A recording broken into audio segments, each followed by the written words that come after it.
여러분 반갑습니다. 오늘 우리에게 주신 하나님의 말씀은 예레미야서 31장 1절부터 9절까지의 말씀입니다. 제가 여러분께 봉독해 드리겠습니다. 나 주의 말이다. 때가 오면 나는 이스라엘 모든 지파의 하나님이 되고 그들은 나의 백성이 될 것이다. 나 주가 말한다. 전쟁에서 죽지 않고 살아남은 백성이 광야에서 은혜를 입었다. 이스라엘이 자기의 안식처를 찾아 나섰을 때 나 주가 먼 곳으로부터 와서 이스라엘에게 나타나 주었다. 나는 영원한 사랑으로 너를 사랑하였고 한결같은 사랑을 너에게 베푼다. 처녀 이스라엘아, 내가 너를 일으켜 세우겠으니 내가 다시 일어날 것이다. 너는 다시 너의 소굴을 들고 흥에 겨워 춤을 추며 나오게 될 것이다. 내가 너로 다시 사마리아 산마다 포도원을 만들 수 있게 하겠다. 포도를 심은 사람이 그 열매를 따먹게 하겠다. 에브라임 산에서 파수꾼들이 어서 시온으로 올라가 주 우리의 하나님 앞으로 나아가자 하고 외치는 날이 반드시 올 것이다. 참으로 나 주가 말한다. 너희는 기쁨으로 야곱에게 환호하고 세계 만민의 머리가 된 이스라엘에게 환성을 올려라. 주님의 백성을 구원해 주십시오. 이스라엘의 남은 자를 구원해 주십시오. 이렇게 선포하고 찬양하여라. 내가 그들을 북녘 땅에서 데리고 오겠으며 땅의 맨 끝에서 모아 오겠다. 그들 가운데는 눈먼 사람과 다리를 저는 사람도 있고 임신한 여인과 해산한 여인도 있을 것이다. 그들이 큰 무리를 이루어 이곳으로 돌아올 것이다. 그들이 눈물을 흘리면서 돌아올 것이며 그들이 간구할 때 내가 그들을 인도하겠다. 그들이 넘어지지 않게 평탄한 길로 인도하여 물이 많은 시냇가로 가게 하겠다. 나는 이스라엘의 아버지이고 에브라임은 나의 맏아들이기 때문이다. 아멘. 여러분, 오늘 본문의 말씀인 이 31장은 전장인 30장에서부터 계속해서 이어져 오는 말씀입니다. 비록 너희가 바벨론에서 포로 생활을 70년 동안 할지라도 내가 너희를 영원히 버리지 않고 꼭 기억해서 너희를 회복시켜 줄 것이다 라는 하나님의 약속의 말씀입니다.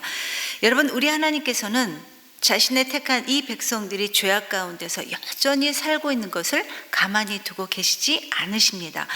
마치 부모가 우리 아이들을 너무나 사랑해서 징계하는 것처럼 우리 하나님도 우리 모두를 사랑하시기 때문에 맹매를 해서라도 다시금 하나님께로 돌아오라 이렇게 거듭 말씀하시고 있습니다. 그렇기 때문에 하나님께서는 죄악과 이 불순종으로 만신창이가 된 이 이스라엘 백성들을 당신의 방법으로 징계를 하신 다음에 다시 회복하게 해주겠다는 이 말씀을 30장부터 무려 33장까지 4장에 걸쳐 계속해서 거듭 강조하고 있습니다. 그런데 왜 이렇게까지 같은 회복의 말씀을 4장에 걸쳐 하나님께서 강조하셨을까요? 왜냐하면 하나님의 백성이라면 영원히 이 죄의 포로가 되어 살면 안 되기 때문입니다. 여러분, 이스라엘 백성들이 당시 하나님께 지었던 죄가 무엇이었습니까? 당시 유다 백성들의 죄는 아주 근본적이고도 또 실제적인 것이었습니다. 그들의 근본적인 죄는 그들의 그 마음속에 하나님 두는 것을 싫어해서 스스로 옳다고 생각하는 것을 따라 그들이 계속해서 살았습니다. 이것이 바로 하나님 앞에서 대단한 근본적인 이런 죄였었습니다. 그래서 예레미야 2장 13절에서는 이렇게 말씀을 하십니다. 내 백성이 2가지 악을 행하였나니 곧 그들이 생수의 근원되는 나를 버린 것과 스스로 웅덩이를 판 것인데 그것은 그 물을 가두지 못할 터진 웅덩이였다. 이렇게 예레미야서 2장 13절에서는 그들의 죄에서 하나님께서 이렇게 말씀하셨습니다. 거룩하신 하나님의 백성이 가장 거룩하지 않게 살았던 시대, 멸망으로 갈 수밖에 없었던 그 시대의 한가운데서 우리 예레미야 선지자는 그렇게 그들에게 하나님의 심판의 메시지를 던졌던 것입니다. 여러분, 우리 하나님께서는 하나님의 택함 받은 백성으로서 이 죄의 문제를 해결하지 않고 살면 안 되기 때문에 하나님께서 회복시킬 때 회복하라는 이야기입니다. 오늘 이 말씀을 듣고 있는 우리 모두도 역시 우리 마음에 두고 있는 우상은 없는지, 내 마음에 원하는 대로 내가 그냥 살아가고 있지는 않은지 다시금 우리의 모습도 돌아보아야 할 것 같습니다. 특별히 여러분, 이 31장 오늘 본문의 말씀은 아주 희망적입니다. 1절에 때가 오면 나는 이스라엘 모든 지파의 하나님이 되고 그들은 나의 백성이 될 것이다. 또 3절에 나는 영원한 사랑으로 너를 사랑하였고 한결같은 사랑을 너에게 베푼다. 또 8절에는 내가 그들을 북녘 땅에서 데리고 오겠으며 땅의 맨 끝에서 너희들을 모아오겠다. 또 9절에는 그들이 간구할 때 내가 인도해 줄 것이고 그들이 넘어지지 않게 내가 너희들을 평탄한 길로 인도할 것이다 라는 이 말씀들은 여러분 엄청난 축복의 메시지입니다. 특히 3절에 나는 영원한 사랑으로 너를 사랑한다. 이 말씀은 현재 완료형으로서 그 옛날, 그 과거, 그 옛날부터 계속해서 지금까지도 영원한 사랑으로 너희를 사랑한다. 이 말씀입니다.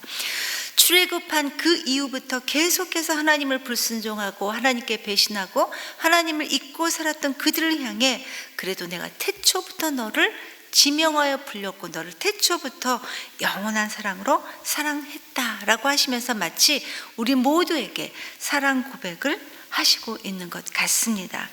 여러분, 이 31장의 핵심은 앞으로 회복될 주의 백성이 이제 하나님과 새로운 언약관계, 새 언약관계를 누리게 될 것이라는 이 예언에 있는데, 특별히 31장 1절의 말씀은 전체의 핵심 구절로서 이러한 사실을 요약하며 선포합니다.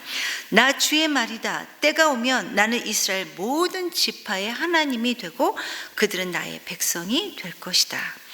그런데 여러분, 1장 1절 말씀에 보면 그냥 내가 너희들의 하나님이 될 것이다, 이스라엘의 하나님이 될 것이다 라고 말씀하시면 될 것 같은데, 내가 너희 이스라엘의 모든 지파의 하나님이 될 것이다 라고 말씀을 하셨습니다.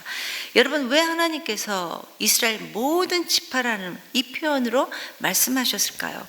여러분, 이 말씀은 지금 너희 유다 백성들 뿐만 아니라 이미 오래전에 망했던 그 북이스라엘과 남유다 너희 모두에게 내가 너희의 하나님이 될 것이다 라는 사실을 다시금 그들에게 확인시켜주고 있는 것입니다.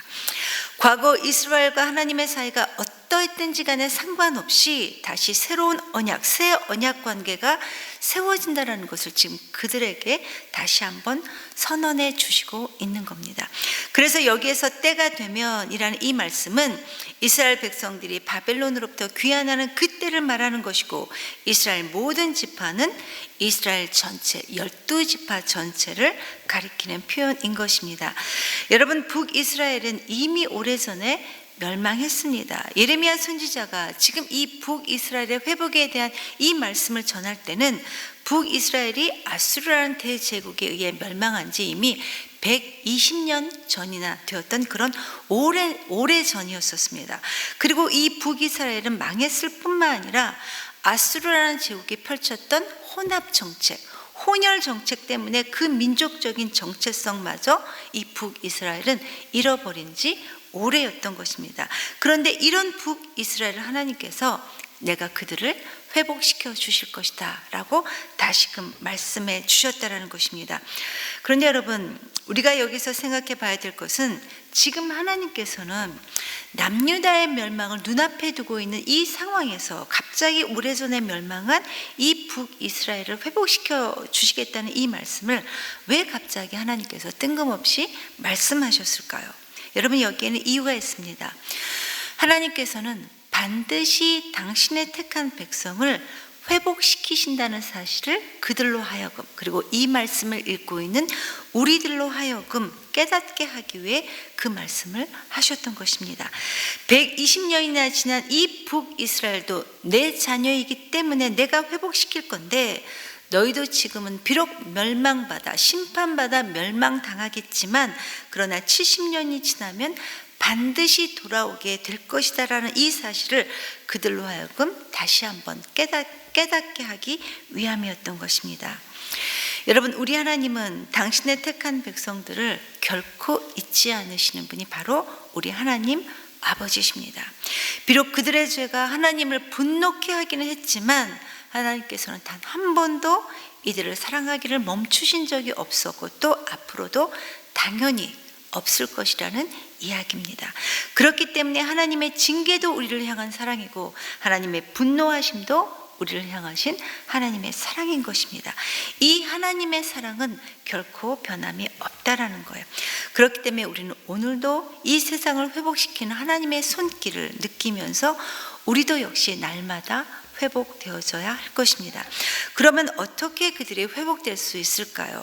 세 부분으로 나누어 살펴볼 수 있는데, 먼저 1절부터 3절까지는 하나님과의 관계가 회복되어질 것이라고 말씀하고 있습니다. 하나님은 제일 먼저 북이스라엘에게 먼 옛날 그 조상들이 광야에서 겪었던 생활들을 기억하게 하셨습니다.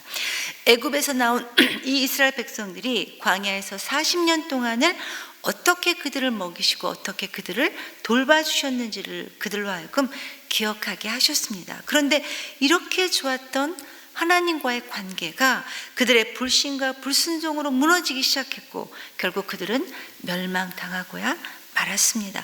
그렇기 때문에 북이스라엘이 다시금 회복되어지기 위해서는 하나님의 말씀에 귀를 기울이고 하나님께 순종해야 한다는 것입니다. 이게 첫 번째 부분이고, 두 번째는 4절부터 6절까지인데 하나님께 드리는 이 예배의 회복을 말씀하고 있습니다. 6절에 보면 어서 시온으로 올라가 주 우리 하나님 앞으로 나아가자 라는 이 말씀은 빨리 하나님 성전에 나가서 하나님께 예배드리자라는 이 말씀입니다.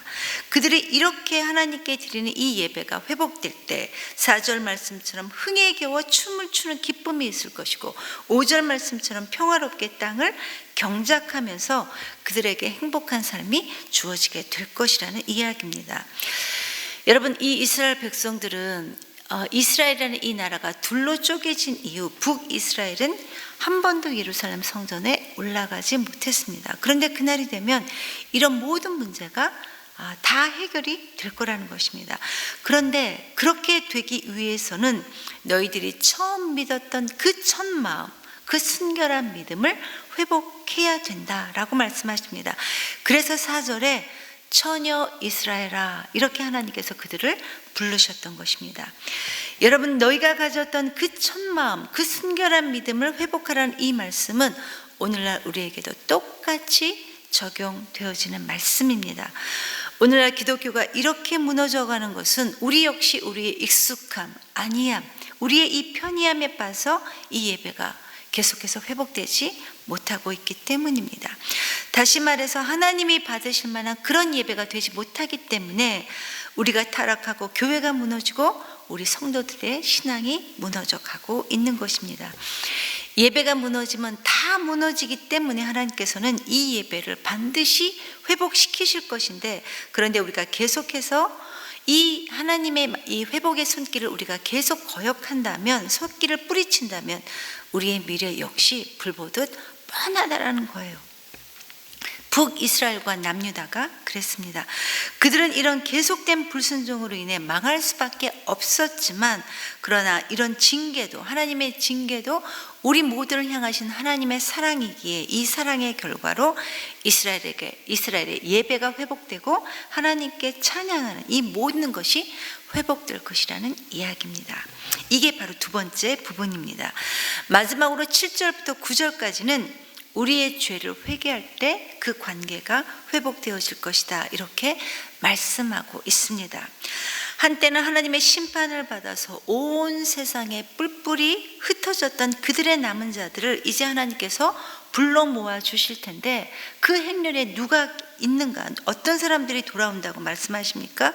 돌아온 그들 가운데는 실제로 복귀 행렬에 참여하기에는 굉장히 불가능해 보이는 눈먼 사람도 있고, 또 다리 저는 사람, 임신한 사람, 또 해산한 사람도 이 복귀 행렬에 참여한다고 말씀하시고 있습니다. 이 복귀 행렬에 도저히 참여하기에는 굉장히 불편해 보이는 그 사람들이라도 하나님께서는 그들로 하여금 평안하게 돌아올 것이다 라는 이 하나님의 약속의 말씀이 지금 주어지고 있는 것입니다.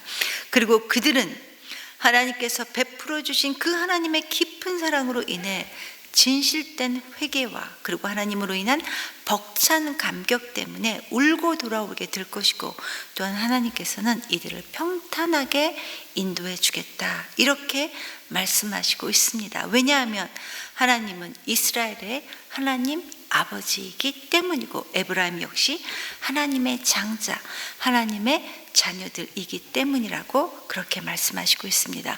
바로 여러분 여기까지가 오늘 본문의 내용입니다. 여러분 우리 하나님은 여전히 당신의 선택한 이 백성들을 사랑하시는 분이 바로 우리 아버지십니다. 그리고 오늘 본문에서 말씀하시고 있는 이 모든 회복들은 하나님께서 내리시는 이 징계 이후에 있을 회복입니다.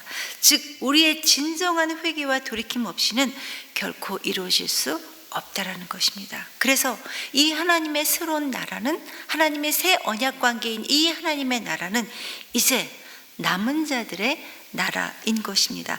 새롭게 형성될 이 하나님의 공동체가 눈먼 사람, 저는 사람, 임신한 사람, 그리고 가출산한 사람들로 구성되었다는 것은 이제 이 하나님의 나라가 전혀 다른 성격의 나라라는 사실을 다시 한번 우리에게 확인시켜주고 있는 겁니다. 즉 무조건 이스라엘 백성이라는 이 혈통 때문에 무조건 우리가 교회에 다니고 있다는 이 사실 하나로 이 모든 축복을 누리게 되는 것이 아니라 하나님의 사랑으로 인해 진정한 회개와 또 하나님의 사랑으로 인해 벅차긴 감격하는 사람들만이 누릴 수 있게 된다는 것입니다. 저와 여러분이 하나님 앞에 진실된 마음으로 오늘 하루도 선물로 인해서 이 시대의 남은 자로 우리 모두가 살아갈 수 있게 되기를 간절히 기도합니다. 이 시간 말씀을 기억하면서 하나님께 함께 기도했으면 좋겠습니다. 하나님, 우리의 이 뿌리 깊은 죄악을 하나님 용서해 주심을 감사드립니다. 그러나 우리가 또 밀어내서 또다시 죄악의 길에 들어선다 하더라도 주님 우리에게 말씀해 주시고 우리는 우리 하나님의 이 말씀해 주심에 하나님께 진정으로 반응해서 돌이킬 수 있도록 하나님 우리를 인도하여 주시옵소서. 그래서 이 시대의 남은 자로 우리 모두가 살아갈 수 있도록 우리를 도와주시옵소서라고 기도하시고 오늘은 우리의 다음 세대를 위해 기도하는 날입니다. 하나님 우리의 아이들이 우리의 모습을 보고 더 하나님을 알아갈 수 있도록 하나님 인도해 주시옵소서. 그리고 우리 아이들이 어디에 있든지 간에 하나님의 말씀하심에 그 마음과 그 귀를 열어놓을 수 있는 지혜를 우리 아이들에게 허락해 주시옵소서라고 기도하시고 각자 자유롭게 개인 기도하시겠습니다. 기도하겠습니다.